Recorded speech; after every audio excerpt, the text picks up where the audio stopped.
جو سود نہ کھائے اچھی بات ہے، جو کھائے گا اس سے اللہ پوچھے گا۔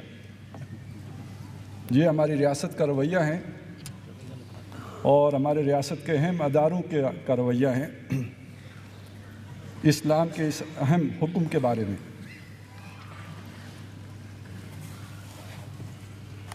علامہ اقبال نے سود کے حوالے سے کچھ اور بھی باتیں ارشاد فرمائی ہیں۔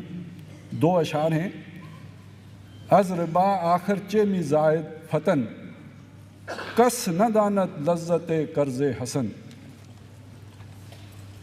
از ربا جاں تیرا دل چوں خشت و سنگ۔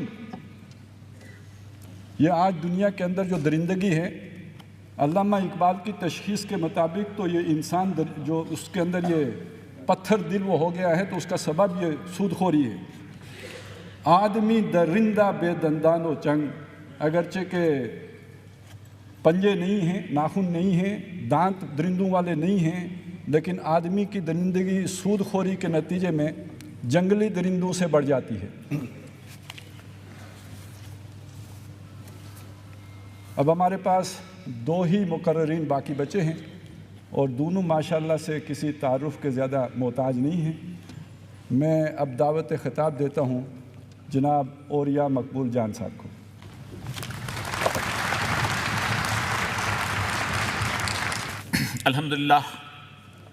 الحمدللہ کفا وسلام علی عبادہ الذین اصطفیٰ، اما بعد فاعوذ باللہ من الشیطان الرجیم، بسم اللہ الرحمن الرحیم۔ وحرام علی قریۃ اہلکناها انہم لا یرجعون حتی اذا فتحت یاجوج وماجوج وہم من کل حدب ینسلون۔ اعوذ باللہ من الشیطان الرجیم، بسم اللہ الرحمن الرحیم۔ ذالک بانہم قالوا انما البیع مثل الربح وأحل البيع وحرم الربح۔ بسم اللہ الرحمن الرحیم۔ وقال الرسول یا رب ان قوم اتخذوا هذا القرآن مہجورا رب اشرح لي صدری ویسر لي امری واحلل عقدۃ من لسانی یفقہوا قولی۔ صدق اللہ العظیم۔ معزز خواتین حضرات، قرآن پاک کی 3 مختلف آیات کی تلاوت کا شرف حاصل کیا ہے۔ پہلی صورت انبیاء سے لی گئی ایک آیت ہے۔ اللہ تبارک و تعالیٰ کا قرآن پاک میں ایک دستور ہے کہ وہ آنے والے وقت کے بارے میں وارننگ دیتے ہیں، لیکن وقت کا تعین کہیں نہیں ہوتا۔ وَيَقُولُونَ مَتَىٰ هَٰذَا الْوَعْدُ إِن كُنتُمْ صَادِقِينَ، یہ جو کہتے ہیں کہ بتاؤ کب آئے گی وہ گھڑی، بڑے ڈراتے ہو تم، اگر تم سچے ہو تو بتاؤ۔ قُلْ، ان سے کہہ دو، إِنَّمَا اللہ، اس کا علم صرف اللہ کو ہے، وَإِنَّمَا أَنَا نَذِيرٌ مُّبِينٌ، اور میں تو صرف ایک کھلا کھلا ڈرانے والا ہوں تمہیں۔ لیکن قرآن پاک کی ان آیات کے اندر پہلی دفعہ اللہ تبارک و تعالیٰ نے اپنی اس سنت کو تبدیل کیا ہے۔ اللہ نے باقاعدہ ایک ٹائم لائن بتائی ہے کہ اس ٹائم لائن کے وقت میں آپ ان مسائل اور مشکلات کا شکار ہو گئے۔ فرمایا وَحَرَامٌ عَلَىٰ قَرْيَةٍ أَهْلَكْنَاهَا، ہم نے ایک بستی کو ہلاک کر دیا، اور ہلاک کرنے کے بعد ہم نے اس بستی کو اس کے رہنے والوں کے لیے حرام قرار دے دیا۔ انہم لا یرجعون، اب یہ لوگ کبھی واپس نہیں آئیں گے۔ حتیٰ، کب واپس آئیں گے؟ اذا فتحت یاجوج و ماجوج، جب ہم یاجوج اور ماجوج کو کھول دیں گے، وہم من کل حدب ینسلون، اور وہ بہت بلندیوں سے تم پر حملہ آور ہوں گے۔ مجھے زیادہ تفصیل میں جانے کی ضرورت نہیں، قرآن پاک جس بستی کا ذکر کر رہا ہے تمام مفسرین متفق ہیں کہ وہ یروشلم کی بستی ہے۔ یہودیوں پر بڑا عذاب، مجھے اکثر لوگ کہتے ہیں یہودیوں کے خلاف بولتے کیوں ہو، تو میں ان سے کہتا ہوں اللہ کم از کم 37% یہودیوں کے خلاف قرآن پاک میں بولا ہے۔ قرآن پاک کو گپ چپ کی کتاب نہیں ہے، بتایا ہے مختلف عذاب آتے رہے ان پر۔ آخری دفعہ بخت نصر کا عذاب تھا، انہوں نے اس کو نکالا اور اپنے پاس لے گیا جتنے اس کے کام کرنے والے لوگ تھے، لیکن ان تک وہ بحیثیت قوم مجتمع رہے، اکٹھے رہے، اور ان تک انبیاء بھی آتے رہے، اور وہ ان کو بابل و نینوا کے علاقے کے اندر تفصیل بتاتے رہے، اور وہ ان کو جیسے آتا ہے انبیاء کو قتل بھی کرتے رہے اور ان سے روگردانیاں بھی کرتے رہے۔ لیکن 70 عیسوی میں جب آخری حملہ ہوا ہے حضرت عیسیٰ کے بعد، تو رومنز کا تھا، اور پھر اللہ کہتا ہے میں تک تقسیم کر دیا۔ یروشلم اجڑا تو کوئی نائجیریا چلا گیا، کوئی فرانس چلا گیا، کوئی انگلینڈ چلا گیا، کسی اور جگہ چلا گیا، اور آج تک واپس نہیں آ سکے۔ حضرت عمر کا جو بیت المقدس کے حاکم کے ساتھ معاہدہ ہے، اس معاہدے کی نویں شق یہ تھی کہ ہم یہ شہر تم لوگوں کو اس بنیاد پر حوالہ کریں گے کہ یہاں پر یہودیوں کا آباد ہونے کی اجازت نہیں ہوگی۔ They can come as a tourist. It's an international document. یہ عالمی معاہدہ تھا کہ ہم اس بنیاد پر تم پہ حوالہ کر رہے ہیں کہ یہ نہیں آئیں گے۔ 1920 پہلا ایلیا جو ہے، جس کو یہودی کہتے ہیں پہلا ایلیا، سی آف گیلیلی، بحر تبریا عبور کر کے یروشلم میں داخل ہوا ہے۔ میں سمجھتا ہوں کہ سارے لوگ اس بات پر ایمان رکھتے ہیں کہ قرآن پاک حق اور سچ ہے۔ اگر قرآن پاک حق ہے تو بستی کی حرمت ختم ہو گئی، وہ یہودی واپس آ گئے، یاجوج اور ماجوج کہاں ہیں؟ ہمارے مفسرین مدتوں اس بات کو سمجھ نہیں پائے، لیکن حیرت کی بات ہے وہ جو سورہ کہف کے بارے میں خضر کے علم کی حیثیت بتائی گئی ہے، وہ کچھ لوگوں کو اللہ تعالیٰ پھر جب جبلت میں وصیت کرتا ہے، تو اقبال نے اس شعر کی 1925 کے اندر پہلی دفعہ تفسیر کی اور کہا کھل گئے یاجوج اور ماجوج کے لشکر تمام، چشم مسلم دیکھ لے تفسیر حرف جنسلو۔ قرآن پاک میں قیامت کی، قرب قیامت کی کسی نشانی کا ذکر نہیں ہے، نہ دجال کا ذکر ہے، نہ کسی اور چیز کا ذکر ہے، یاجوج اور ماجوج کا وضاحت کے ساتھ ذکر ہے۔ اب چونکہ یہ قرآن سید الانبیاء صلی اللہ علیہ وسلم پہ اترا ہے، تو سوال کرتے ہیں ان سے کہ یہ کیسے، یاجوج اور ماجوج کون ہیں؟ ایک دفعہ آپ سوئے ہوئے تھے تو اچانک اٹھے اور ماتھے پہ پسینہ تھا، اور آپ نے کہا ویل للعرب، عرب کے لیے تباہی۔ رسول اللہ صلی اللہ علیہ وسلم کی بات کی حکمت کو صرف اس فکرے سے شروع کرتے ہیں، عرب کے لیے تباہی، ویل للمسلمین نہیں کہا۔ کیوں؟ میں اور یا مقبول جان ایک پنجابی ہوں، میں اگر کہوں کہ مجھے وارث شاہ کا شعر سمجھ نہیں آیا، مجھے بلے شاہ سمجھ نہیں آتا، تو میرے پاس کوئی معذرت نہیں ہے۔ ایک اردو سپیکنگ غالب کے شعر کے بارے میں، اقبال کے شعر کے بارے میں توجیحات ڈھونڈتا پھرے تو، اور اس کے تباہر اس کے اوپر نہ ہوتے، تو کوئی ایکسکیوز نہیں ہے۔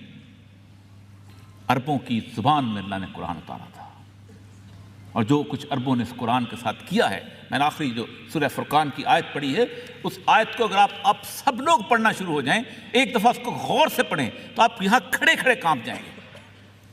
اللہ محشر کے میدان کا ذکر کرتا ہے بہت بڑے، اور اس محشر کے میدان کے اندر ہم شفیع روز جزا سید الانبیاء صلی اللہ علیہ وسلم سے امیدیں وابستہ کی ہوئے ہیں، تو رسول اللہ صلی اللہ علیہ وسلم ایک مقدمہ پیش کریں گے آپ لوگوں کے سامنے قیامت کے دن۔ وقال الرسول یا رب انی قوم اتخذوا ھذا القرآن مہجورا، میری یہ قوم ہے جس نے قرآن کو پس پشت ڈال دیا تھا۔ کسی میں ہمت ہے اس روز حشر میں اس مقدمے کا سامنا کرنے کی، جب سید الانبیاء خود مدعی بن کر پوری قوم کے سامنے کھڑے ہوں گے؟ ویل للعرب، عرب کے لیے تباہی، من شر قد اقترب، ایک ایسا فتنہ جو بہت قریب آ گیا۔ آپ کی زوجہ، ہم سب کی ماں سیدہ زینب بن جحش موجود تھیں۔ پوچھا یا رسول اللہ کیا ہوا؟ فرمایا یاجوج اور ماجوج نے اس سوراخ کر دیا ہے اس دیوار کے اندر، اور وہ اب کھل جائیں گے، جو ذوالقرنین نے بنائی تھی۔ اگلا سوال، یا رسول اللہ یہ یاجوج اور ماجوج کون ہیں؟ پوچھا یاجوج اور ماجوج بنی نوع انسان میں ایک ایسی قوم ہے کہ جو 90 کے قریب وہ ہوں گے اور 10 تم ہو جاؤ گے۔ یہ پرپورشن بتا دیا۔ کہا اگر یہ کھل گئے تو کیا کریں گے؟ سید الانبیاء صلی اللہ علیہ وسلم کا وہ فکرہ کہ جو تاریخ کی سب سے بڑی کسوٹی ہے دین اور لادینیت کو ناپنے کی، فرمایا جب انہیں کھلا چھوڑ دیا گیا تو یہ معاش میں فساد پیدا کریں گے، disturbance in the economic system of the world. کہا یا رسول اللہ ہم ان سے فتح حاصل کریں گے؟ کہا نہیں، یہ قوم ایسی پیدا کی گئی ہے تم فتح نہیں کرو گے، ہاں اللہ ان سے جنگ کا اعلان کرے گا۔ پورا قرآن پاک اٹھا دیجیے، الحمد سے لے کے والناس تک اللہ نے نہ زنا کے خلاف جنگ کا اعلان کیا ہے، نہ چوری کے خلاف کیا ہے، نہ غیبت کے خلاف کیا ہے، کسی چیز کے لیے، صرف اور صرف سود کے خلاف جنگ کا اعلان کیا۔ دو تاریخی واقعات، تو پھر اس کو بات گزر کے آگے آتا ہوں اسی حوالے سے۔ جب سید الانبیاء صلی اللہ علیہ وسلم فرما رہے تھے کہ یاجوج اور ماجوج نے ذوالقرنین کی اس دیوار میں سوراخ نکال دیا ہے، تو اسی وقت، کیونکہ سورہ کہف میں بہت تفصیل سے سفر موجود ہیں ذوالقرنین کے، مشرق کی طرف گئے، مغرب کی طرف گئے، اور ایک ایسی جگہ گئے جہاں سورج ڈوبتا اور ابھرتا ہوا نظر آیا۔ وہاں جا کے ان لوگوں نے کہا کہ ایک ایسی قوم یہاں پر آباد ہے، یاجوج اور ماجوج، مفسدون فی الارض، زمین میں فساد پیدا کرتے ہیں، اور ہمیں ان کی زبان سمجھ نہیں آتی، تو کچھ کرو۔ اب وہ مسئلہ ہے، حضرت ذوالقرنین جو تھے وہ بیسیکلی اللہ تعالیٰ کی حکمت، وہ مطلب اسٹریٹجک الائنسز والے لوگ نہیں تھے، یا جسے کہتے ہیں خاص قسم کا کہ ان کو ختم کر دیتے ہیں، ان کو پتہ تھا کیا حکمت ہے۔ ان کا مجھے تانبا لا دو، لوہا لا دو، انہوں نے وہ دیوار بنا دی اور کہا کہ جب اللہ کا حکم ہوگا یہ دیوار ٹوٹ جائے گی۔ ایک واقعہ تاریخ کی بتاتی ہے۔ دوسرے واقعہ تاریخ کا اتنا بڑا واقعہ ہے کہ جس کو ہم لوگ شاید سوچ نہیں پاتے، کہ خزا ایک قبیلہ ہے، اگر آپ ایران میں جائیں تو کیسپین سی جو ہے اس کو بحر خزر کہتے ہیں۔ اس خزا جو قبیلہ ہے اس نے 2000 سال کی یہودی تاریخ کے اندر واحد وہ قبیلہ ہے کہ جس نے یہودیت قبول کی ہے، ورنہ یہودیوں کے ہاں قبولیت نہیں ہوتی، وہ کہتے ہیں بنی اسرائیل ہیں اور انی فضلت علی العالمین، ہمیں بڑی فضیلت دی گئی تھی، اس لیے ہمارے ہاں کوئی یہودی ہو نہیں سکتا۔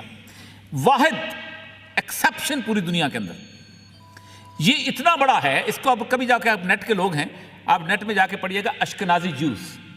اشکنازی جوز وہ جوز ہیں کہ جو یورپ کے بلانڈ ہیئر، بلو آئیز اور ان ساری چیزوں سے وہ جو پہچانے جاتے ہیں، ان لوگوں نے یہودیوں کے ساتھ مل کے تقریباً 1500 سال مار کھائی ہے، گھیٹوز میں رہے، ایسی جگہ رہے جہاں نہ پانی تھا، نہ بجلی تھی، نہ سیوریج کی کوئی چیز نہیں تھا۔ ان کو کئی 100 سال تک ان کو انسانوں کے نام رکھنے کی اجازت نہیں تھی، کوئی ڈاگ رکھتا تھا، کوئی کک رکھتا تھا۔ ایزابیلا فرڈیننڈ نے جب اسپین میں فتح کیا تو یہی اشکنازی جوز تھے، ان کو پکڑ کے لایا گیا اور کہا گیا دیکھو اگر تم عیسائی بننا چاہتے ہو تو ہمارے سامنے روزانہ سور کھاؤ گے اور اس کے ساتھ ساتھ تم اس کا گوشت، اس کے ساتھ ہفتے کے دن کاروبار کرو۔ یہ وہ لوگ مارے کھاتے کھاتے 1896 میں ایک جگہ اکٹھے ہوتے ہیں اور ایک رائے پروٹوکول آف زائنزم لکھتے ہیں، اور اس کے بعد پروٹوکول آف زائنزم جو ہے اس سے کہتے ہیں کہ اب ہم نے مار نہیں کھانی، بہت ہو گئی، 2000 سال ہم نے بڑی مار کھائی، اب ہم نے اس دنیا کی حکومت پہ قبضہ کرنا ہے۔ جو ہمارے ساتھ وعدہ کیا گیا ہے، ہمارے ساتھ وعدہ کیا گیا ہے، ہمارا مسایہ آئے گا اور وہ ایک rolling state of the world بنائے گی، جو کہ جس سے حکمرانی کہاں سے ہوگی؟ یروشلم سے۔ 1916 میں ان کا ایگریمنٹ ہوتا ہے برطانیہ کے ساتھ، جسے بالفور ڈیکلیریشن کہتے ہیں، اور 1916 میں یہ یہودی اور یہ عیسائی جو 2000 سال تک لڑتے رہتے، ان کے درمیان سے ایک چیز پیدا ہوتی ہے جس کو کہتے ہیں ماڈرن ویسٹرن سویلائزیشن، جدید مغربی تہذیب۔ 1920 میں پہلا یہودی سی ایف گیلیلی بحر تبریہ عبور کر کے جاتا ہے۔ رسول اللہ صلی اللہ علیہ وسلم نے فرمایا جب یاجوج اور ماجوج کا پہلا لشکر بحر تبریہ عبور کرے گا اس میں پانی ہوگا، جب دوسرا لشکر آئے گا تو پانی نہیں ہوگا۔ آج نیٹ کے لوگ ہو، آپ جا کے سی ایف گیلیلی پر دیکھ لیجئے گا، سی ایف گیلیلی میں دریائے جارڈن اور دریائے لیبنان یہ جاتا تھا، اس کو اسرائیل نے ڈائیورٹ کر کے اپنی طرف رکھ لیا ہے۔ اور حیران کن بات ہے، میں لیبنان گیا ہوں، آپ یہ جتنے کھجوریں کھا رہے ہوتے ہیں اور جتنے اپنا زیتون کے تیل پی رہے ہو، یہ سارے اسرائیل میں بنتے ہیں۔ وہاں سے میں کئی ایسے پاکستانیوں کو جانتا ہوں جن میں بڑے بڑے معزز لوگ ہیں جن کو اسرائیل چٹ پہ اپنے اندر بلاتا ہے، اور وہ سارے کا سارا کاروبار وہاں سے کرتے ہیں، اور ہم مدینے کی کھجوریں کھا کے ساتھ الحمدللہ پڑھ رہے ہوتے ہیں۔ وہ جگہ، وہ سی ایف گیلیلی میں فٹ پانی رہ گیا ہوا ہے، اور یہ کیفیت ہے۔ 1920 میں جب یہ واقعہ ہوا ہے تب دیکھیں یاجوج اور ماجوج ویسٹرن سیولائزیشن نے کیا کیا ہے۔ سب سے پہلی چیز سید الانبیاء صلی اللہ علیہ وسلم فرمایا تمہاری کڑیاں ٹوٹنا شروع ہوں گی، اور پہلی کڑی جو ہے وہ خلافت کی کڑی ہوگی۔ سلطنت عثمانیہ کو توڑا گیا، کہاں کہاں سے نعرے بلند ہوئے، اور جسے ماڈرن سیکولر نیشن سٹیٹس کہا جاتا ہے، اس دنیا کے اندر لوگوں کو کہا گیا کہ اپنے اپنے رنگ، نسل، زبان اور علاقے کی بنیاد پر تقسیم کیا جاتا ہے۔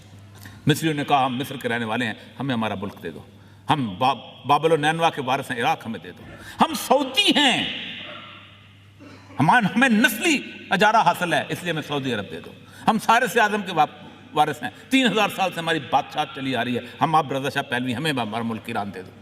اسپین نے کہا ہمیں دے دو، فرانس نے کہا، سب نے پوری دنیا کو ایک چڑیا گھر میں تقسیم کر دیا گیا۔ خلافت 1920 دنیا کا پہلا مس ورلڈ کا کمپٹیشن آیا، فلوریڈا کے ساحلوں پر ایک دن لمبا ویکینڈ آ گیا۔ انہوں نے کہا کیسے ان کو لوگوں کو رکھیں کہ ہوٹلوں میں رہیں؟ انہوں نے کہا اچھا ایسا کرتے ہیں بکنی سوٹس کے اندر عورتوں کا کمپٹیشن کرا دیں۔ اس کمپٹیشن کے بعد ایک لڑکی کو تاج پہنایا گیا اور پھر کہا گیا اگلے سال ہم پھر اسی دنوں میں ملیں گے۔ پھر ملے، لڑکی جیتی، انٹرویو شروع ہوئے، اوہو اس کے تو 2 بچے بھی ہیں، اس کا تو ایک خامد بھی ہے، سارا تصور ملیا میٹ ہو گیا۔ رولز بنائے گئے کہ جو مس ورلڈ ہوگی اس کے پاؤں کے ناخن سے لے کے سر کے بال تک یہ پیمائش ہوگی اور اس کا نہ کوئی بوائے فرینڈ ہوگا اور نہ کوئی خامد ہوگا۔ 1920 سے لے کے آج تک 1 سال کے لیے بھی جنگ عظیم دوم کے اندر بھی، جنگ عظیم اول کے اندر بھی آج تک کسی طور پر یہ مس ورلڈ اول تو پہلے ہو گئی تھی، جنگ عظیم دوم 1 دن کے لیے بھی مس ورلڈ کا کمپٹیشن ختم نہیں ہوا۔ جو لوگ مجھے کہتے ہیں کہ بنیادی طور پر یہ جو حجاب ہے it's a religious issue, it's an economic issue.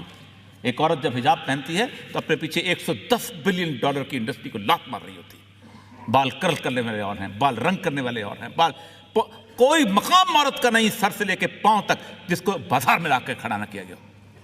پوری فیمنزم کی تحریک چلائی گئی، اس کو تماشا بنایا گیا اور وہ خوش ہے اس تماشا بننے کے اوپر کیونکہ اس سسٹم کی حصہ ہے۔ اس کے بعد جو ابھی بڑی تفصیل سے انہوں نے بتا دیا، بہت تفصیل سے جان پرکنز کے حوالے سے ایک اکنامک سسٹم بلڈ کیا گیا جس کی تفصیل انہوں نے بنائی کہ 1694 میں یہ جو یہودی تاجر تھے جو کہ سونا دے کے وہ کرتے تھے، وہ چلے گئے ملکہ برطانیہ کے پاس۔ اور کیوں گئے؟ اس لیے کہ فرانس اور امریکہ نے ایک بہت بڑی جنگ لڑی تھی اور اس جنگ کے اندر برطانیہ کے اس کو قرضہ لے کے جنگ لڑ رہا تھا۔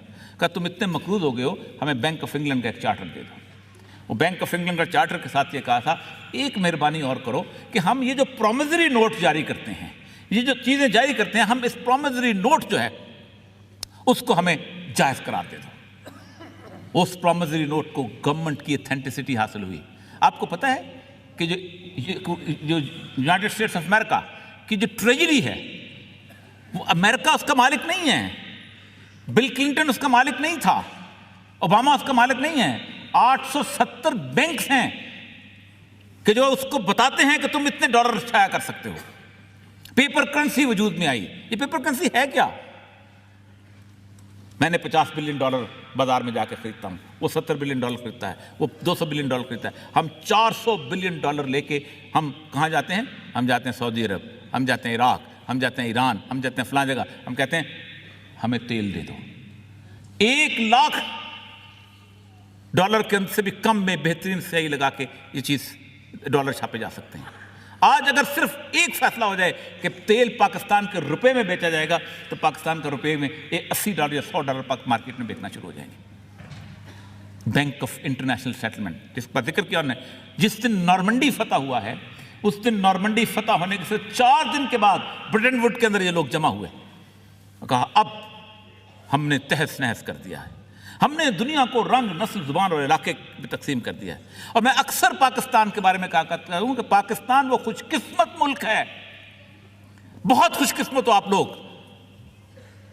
پاکستان وہ خوش قسمت ملک ہے کہ جس خوش قسمت ملک میں جب فیصلہ ہو رہا تھا تو لوگ کہہ رہے تھے ہم مصری ہیں، ہم شامی ہیں، ہم ایرانی ہیں، ہم فلاں ہیں۔ واحد ملک تھا جس نے 1400 سال کے بعد بدر پیدا کی تھی کہ میں محمد حسین چیمہ ہوں، یہ ارجن داس چیمہ ہے، ہم ساگ ایک طرح کھاتے ہیں، ہم بھنگڑا ایک طرح کا ڈالتے ہیں، ہم ہیر ایک طرح کرتے ہیں، لیکن یہ میرا بھائی نہیں ہو سکتا۔ بینک آف انٹرنیشنل سیٹلمنٹ آیا، اس بینک آف انٹرنیشنل سیٹلمنٹ نے یہ طے کیا کہ good will of the country کیا ہوتی ہے، کہ ایک ملک کو کیسے بتائیں گے کہ اس کا سکہ جو ہے وہ زیادہ بہتر ہے۔ Nigeria is an oil rich country, بہترین تیل، 1.5 گنا زیادہ تیل ہے اس کے پاس سعودی عرب سے۔ نائجیریا کا سکہ غریب ہے، آئس لینڈ جہاں گھاس نہیں اگتی اس کا سکہ جو ہے وہ مضبوط ہے۔ یہ وہ پورے کا پورا سسٹم ہے یاجوج اور ماجوج کا کہ جو کہ اس طرح آ کے اب پہ حاوی ہوا۔ اب قرآن کی آیت حتی اذا فتحت یاجوج و ماجوج وہم من کل حدب ینسلون، وہ تم پہ ہر بلندی سے حملہ آور ہوں گے۔ آج آپ کی ساری فحاشی ساری کس کے تھرو آتی ہے؟ وایا سیٹلائٹ۔ آپ کا سارا بینکنگ سسٹم وایا سیٹلائٹ، آپ کی ساری پاور پالیٹکس وایا سیٹلائٹ۔ ایسے نہیں اقبال نے کہا تھا قرآن کی تفسیر کرتے ہوئے کہ کھل گئے یاجوج اور ماجوج کے لشکر تمام، چشم مسلم دیکھ لے تفسیر حلف ینسلون۔ اب یہاں پر سوال پیدا ہوتا ہے کہ اس سارے کے سارے سسٹم کی بیس کیا ہے؟